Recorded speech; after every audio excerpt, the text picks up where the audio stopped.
ولا تطغوا، اور تم اس معاملے میں حد سے آگے نہ بڑھو. حد سے آگے بڑھنے کی اجازت نہیں ہے. قرآن و حدیث پہ چلیں اور قرآن و حدیث پہ عمل کرتے ہوئے حد سے آگے بڑھنا، اس کی بھی اجازت نہیں ہے. یہ آپ یوں سمجھ سکتے ہیں کہ وہ حدیث اپنے ذہن میں لے آئیں جس میں انس بن مالک کہتے ہیں رضی اللہ تعالی عنہ کہ نبی علیہ الصلوۃ والسلام کے 3 صحابہ کرام آئے یہ جاننے کے لیے کہ آپ کس قدر عبادت کرتے ہیں گھر میں، ان کے باہر کتنی کرتے ہیں وہ تو ہم جانتے ہیں، گھر کے اندر کتنی کرتے ہیں وہ ہمیں معلوم نہیں ہے. تو وہ آپ علیہ الصلوۃ والسلام کے حجروں کے باہر آئے اور سیدہ عائشہ کو آواز دے کر ان سے سوال کیا کہ آپ کے گھر کی عبادت کی صورتحال کیا ہے. انہوں نے بتائی.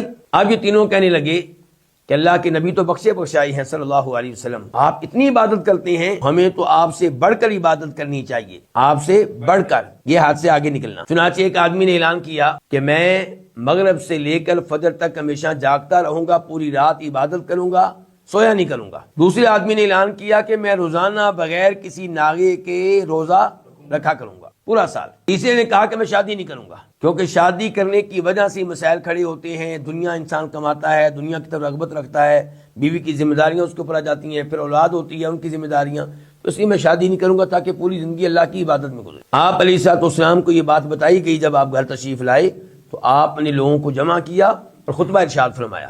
اللہ کی حمد و ثنا بیان کرنے کے بعد آپ علیہ الصلوۃ والسلام نے ارشاد فرمایا تم میں سے کچھ لوگ آئے تھے اور انہوں نے یہ اعلانات کیے ہیں، یاد رکھو اما واللہ انی لاخشاکم للہ واتقاکم لہ، میں تم میں سے سب سے بڑھ کر اللہ سے ڈرنے والا ہوں، مجھ سے بڑھ کر اللہ سے ڈرنے والا کوئی نہیں ہے. اس کے باوجود میں رات کو سوتا بھی ہوں اور تہجد بھی پڑھتا ہوں، اور دن کے وقت میں روزہ رکھتا ہوں، نفلی روزے اور ناغہ بھی کر لیتا ہوں، اور میں نے ایک نہیں کئی شادیاں کر رکھی ہیں. تو یہ ہے میری زندگی، یہ ہے میری روٹین، یہ ہے میرا طریقہ کار. جو میرے طریقے سے اعراض کرے وہ مجھ میں سے نہیں ہے. تو جو آپ کے طریقے سے اعراض کرے گا وہ حد سے آگے بڑھے گا.